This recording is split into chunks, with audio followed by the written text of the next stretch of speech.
covering the Congressional Plan and Military Reconstruction.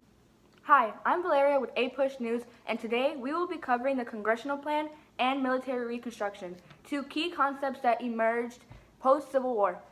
Following President Lincoln's death, VP Andrew Johnson took over the presidency. Appalled by the mass killings of ex-slaves and the adoption of restrictive black codes, congressional Republicans are now attempting to seize control of Reconstruction from President Johnson.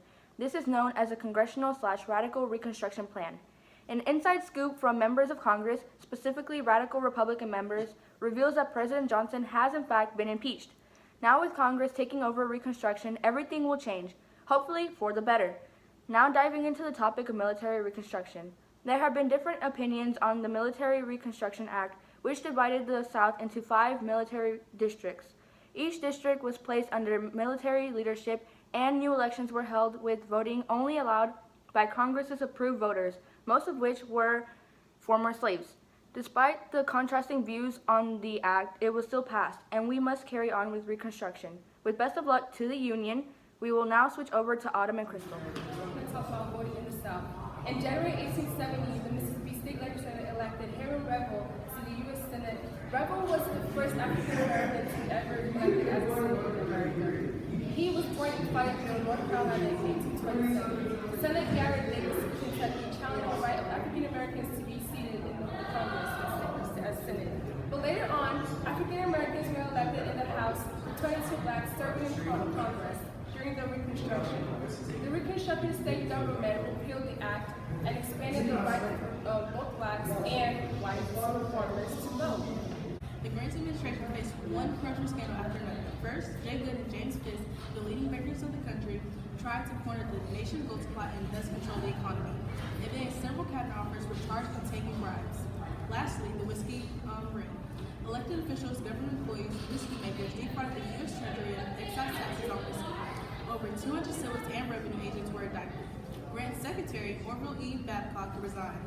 Grant ordered the Attorney General not to grant immunity to any suspects. His reputation was seriously tarnished by widespread corruption. Now we're going to be talking about the KKK, the Ku Klux Klan. It was founded as a social club among Confederate veterans in Tennessee in 1866.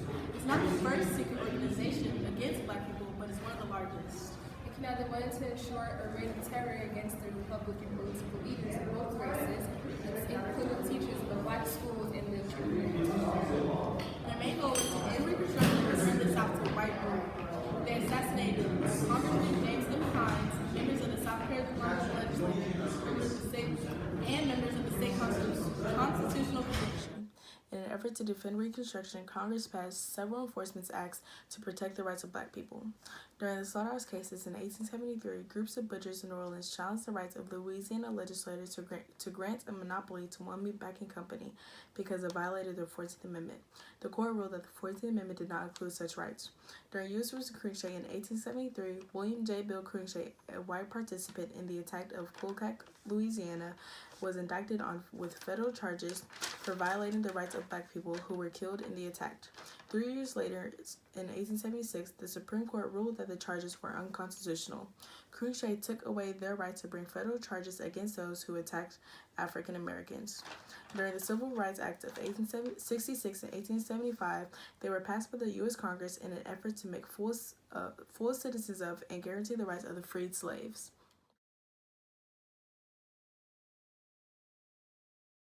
Mr. Brandon, what are the Jim Crow laws? The Jim Crow laws are newly enacted laws that allow the segregation between whites and blacks. How do they affect black people? Black people have to use separate things from everything from schools to restrooms. Do you think that these laws are fair or not fair? Or how do you feel about them? I believe they're not fair because black people are not given the same rights as white people and the same opportunity, including education. Okay, thank you. Now back to Crystal. Okay, now we're going to talk about schools for freedom. Northern whites that came to the South were amazed by the former slave standards for literacy. Realizing that blacks saw the schoolhouse of proof of their independence surprised white observers. Soon, teachers were sent to the South to teach, but most of them were white women. So an African American named Charlotte Fortin began teaching in Port Royal, South Carolina. By 1870, Thousands of teachers, both black and white, including Northern immigrants and veterans of the Confederate Army, were teaching in schools for former slaves. The Reconstruction Act also acted as growth of Southern schooling. The 1867 Act required all states to rewrite their constitution that expected to include the support of public education. Later on, as soon as state after state returned to white rule, the public school system remained, and that was how the growth of slavery for freedom, or schools for freedom, were enacted upon. Thank you.